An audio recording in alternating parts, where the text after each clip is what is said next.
Of this video is to show how to build a strong rack that will hold up to 29 pounds. This steel rack is much stronger compared to the 1-inch PVC racks shown in other videos. Experience indicates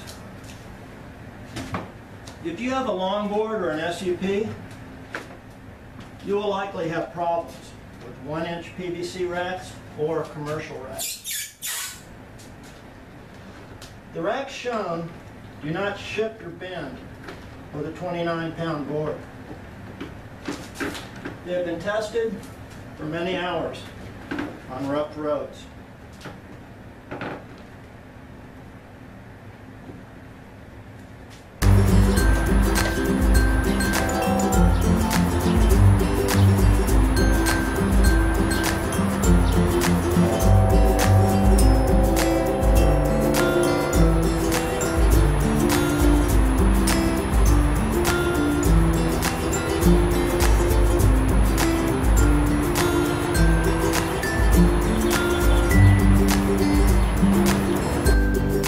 Building, please consider the bike, especially the head tube.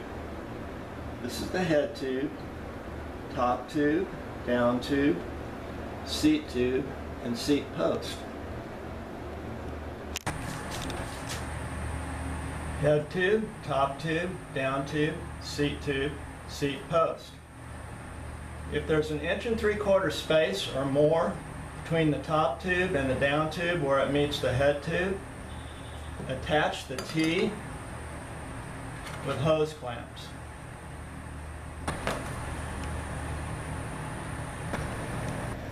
If the space is 1/4 inch to 1 3/4 inch, use U-bolts and electrical ground clamps.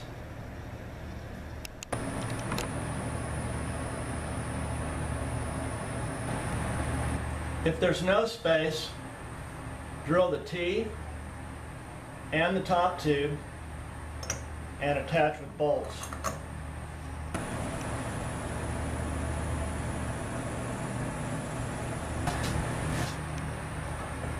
The rear T should be attached to either the seat post or the seat tube with hose clamps.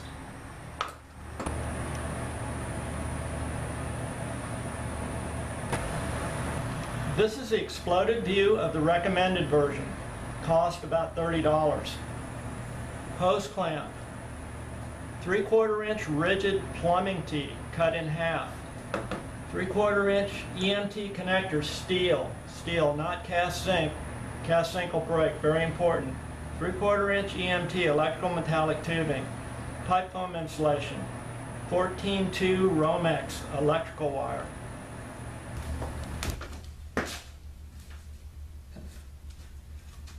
If you decline the bending method, this is your next best option. This is an electrical 3/4 inch rigid pull elbow and 2 more EMT connectors, steel. The total cost of this rack is about $40. All this stuff can be found at Lowe's, mostly in the electrical department. If you live where EMT is not commonly available, consider the following option. This is called rigid conduit or black iron in the United States. In England or Australia, it may be called galvanized steel conduit. This is a 3/4 inch to 1/2 inch reducing bushing. It can be screwed into a 3/4 inch T, and then 1/2 inch rigid pipe can be screwed into the reducing bushing. Also, a T with 3/4 inch ends and a 1/2 inch middle can be used. This is superior. Total cost about $35 in Houston in 2015. Consider one more option if you live where EMT is not commonly available. This is a PVC T, 1.5 inch, cut in half with 2 1/4-inch holes drilled. This is a 1/4-inch bolt, 2 inches long, lock washer, lock washer nut, 1.5 inch PVC pipe, 1.5 inch PVC 90. Cost about $30. Please don't use 1-inch PVC. This is an 1.5 inch. Please don't use 1-inch PVC for anything heavier than a thruster. Minimum tools and miscellaneous items. The assembly of the recommended version is as follows. Cut the rigid T. If you don't have a jigsaw or a vise available, use a hacksaw with a 24-tooth blade. Measure over 3/16 inch from the center of the T or 1 inch from one side. And draw a line completely around the T. That'll be your cut line. Put 2 connectors and 2 pieces of pipe in the T and tighten them.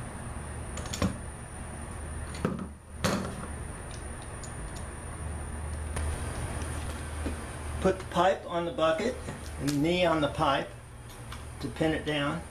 Then cut through half of one side of the T at an angle as shown. Then flip it over. Cut the other half. Put the other side halfway through. Then take this connector and put it on the opposite side and cut the other 2 halves. If you're using a jigsaw to cut through the rigid plumbing T, you'll get a much better result if you cut through one side at a time. The bottom of the jigsaw stroke needs to be above the bottom of the T, and the top of the stroke needs to be below the top of the T. If you don't do that, the blade's just going to hit the T and damage the blade. So you need to find the center of your jigsaw stroke and position the T in the vise so that you're in the center of the stroke. Remove any logos and sand with the roughest sandpaper that you can find. This is very important as the sanded finish has twice the grip compared to the paint finish.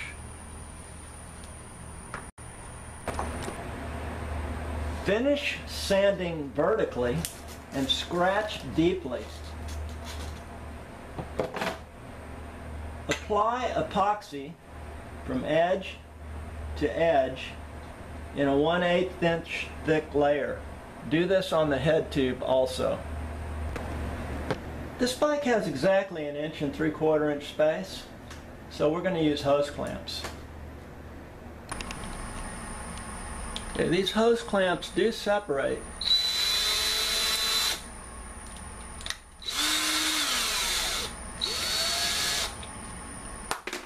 So tighten the hose clamp to as tight as you can get it with a screwdriver, which is equal to about 14 on my torque setting.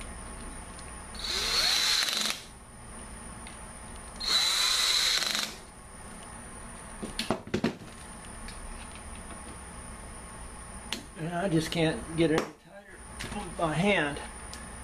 Okay, then I turn my torque setting up to 20, and I'll get maybe one more rotation.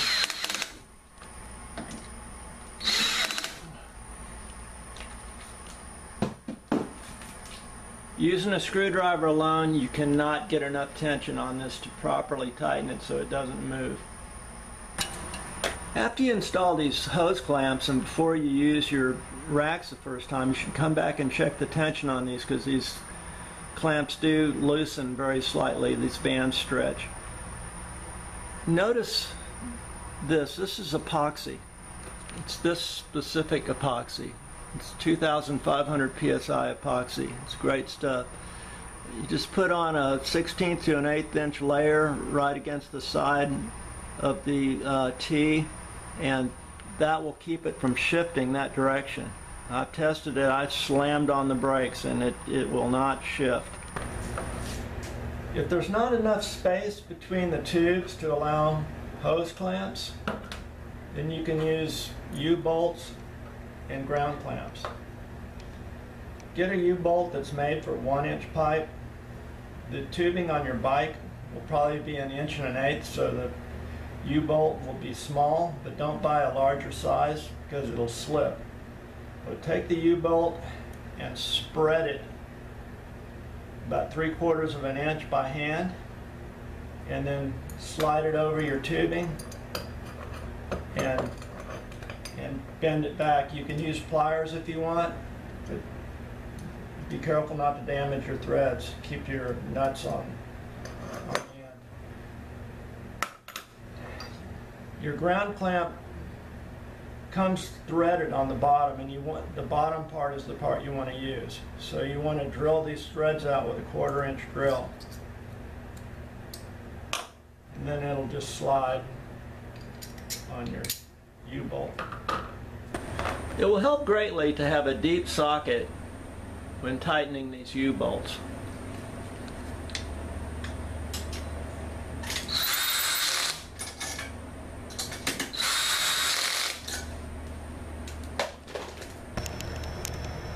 If there's no space between the tubes, or you just prefer the bolt-on method, then drill the T and the top tube. Place the T in a vise or in channel locks with wood support. Drill 2 1/4-inch holes through the threaded side of the T.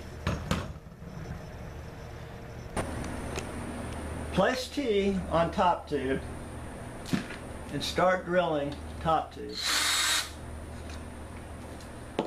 Finish drilling one side and bolt the T to the top tube. Drill the other side.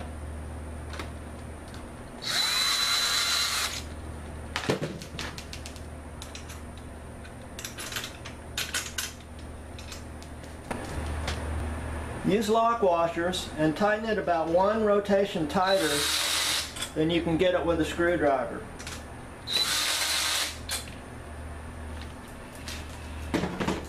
Check for knee clearance. The T needs to be as far forward as possible, and the seat may need to be moved back on the seat rail. Also, you might need to avoid pedaling with the middle of your foot on the pedal. If using the 1.5-inch PVC method, attach the front T by drilling the top tube.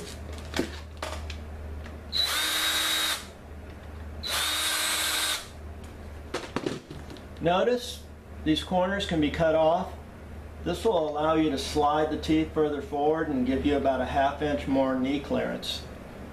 Attach the rear T by drilling the seat post or the seat tube.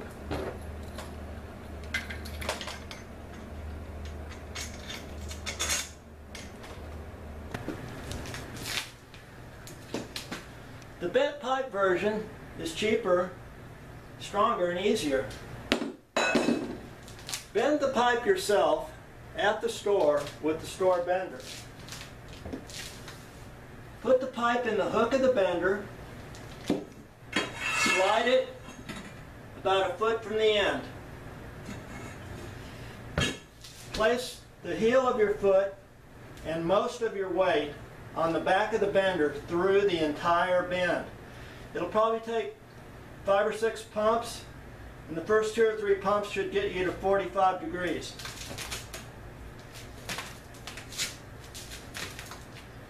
Then grab the front of the pipe and the bender handle at the same time and rock back a couple times so you get a 90. Using this method ensures that you keep your weight over the back of the bender head and prevents kinking. a repeat on the opposite end of the pipe and cut with a hacksaw to fit your bike. If using the rigid conduit method, bend the conduit using the method shown in this video with the following exceptions. Measure the conduit first. Notice it says stubs 6 inches to arrow, and this is the arrow. I want a 9-inch stub, so I measure over 3 inches. 3 and 6 is 9, so I mark it and line it up with the arrow, and when I bend the 90, the stub should be 9 inches long. That's exactly what happened. When bending rigid pipe, it'll help greatly if you put the end that's opposite the bender against a wall. That'll give you about twice the leverage. And before you install the T on the bike, screw it on the pipe. When drilling the 3/8 inch holes for romex insertion, do the following. Measure 5/8 of an inch from the end of the pipe on the side of the pipe that will be facing the bike. Use a punch, nail, or screw to make a starter hole. Much harder than what I just did.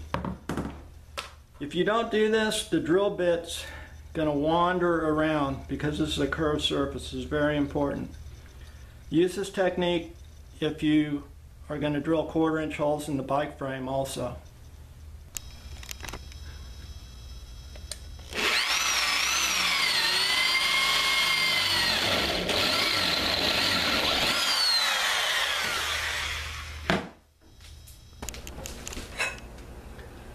This is 9, this is 19.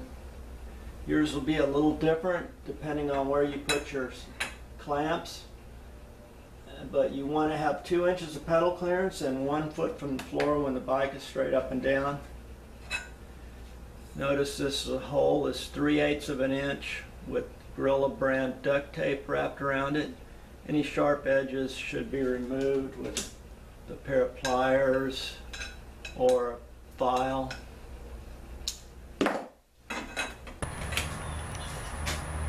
Cut 2 pieces of romex about 4.5 feet long and thread the end into the 3/8 inch hole about 4 inches and bend it over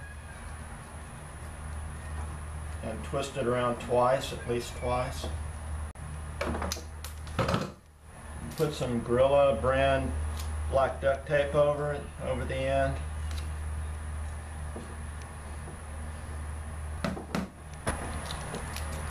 Cut 2 pieces of pipe foam insulation about 17 inches long and remove the peel and seal strips from the inner edges on both sides, and then press those edges together. Make sure you're a 1/2 inch past the end of the pipe, and wrap duct tape around the bottom and the top as tight as you can. Tighten the connector very tight and arrange the screw so that it can be accessed easily with your tool. This is the largest square drive bit. It's much better than a slot head, especially if you're removing your rack frequently. Tighten the screw, leaving at least 1/16 inch of space between the bottom of the screw head and the body of the connector. After initially tightening, use the lowest torque setting. This method ensures that the pipe remains very tight even after being removed 50 times. After hundreds of miles, if the pipe loosens very slightly, flip the T upside down. This will tighten the pipe from the opposite side. If your board weighs over 20 pounds, you're probably going to have to do something different with your kickstand. The bike needs to be nearly perpendicular to the ground when the weight's put on, or else it'll just pull it over. So what was done on this one was an extension was added.